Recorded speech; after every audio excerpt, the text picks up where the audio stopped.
So I am replacing my wet tile saw blade for my 700XT 3/4 horsepower wet tile saw by QEP. So I've had this for more than a year already, and it really lasted. I've just stored it outside because I've been using it a lot, and it took a while for me. I mean, the blades lasted like for actually a year. So now it's time to replace it with a new blade.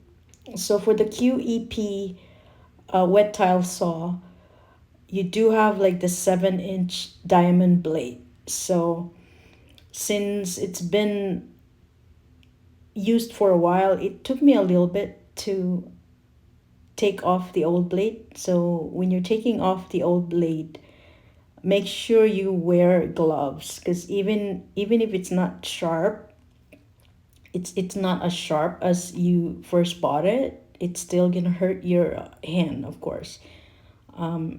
You'd still get cut. So I am now replacing it with a brand new, and I did choose a brand new blade. So I did choose the Ridgid 7-inch diamond blade. So these are both Walmart. These are both Home Depot purchases, and the QEP wet tile saw I can really recommend because it lasted for a while. I had left it outside.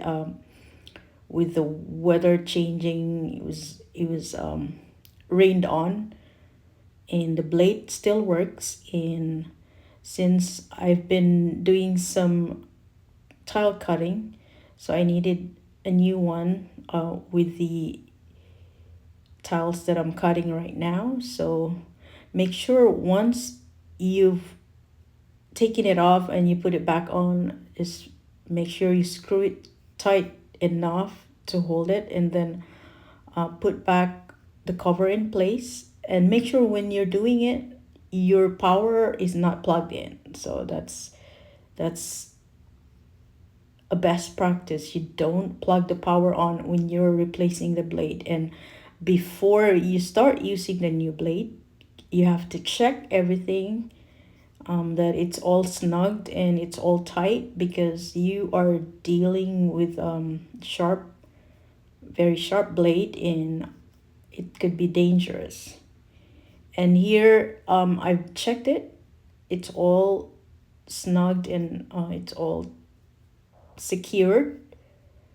And with the wet tile saw, of course, you have to put water before you start cutting. But here's a sample tile cutting with the newly installed blade.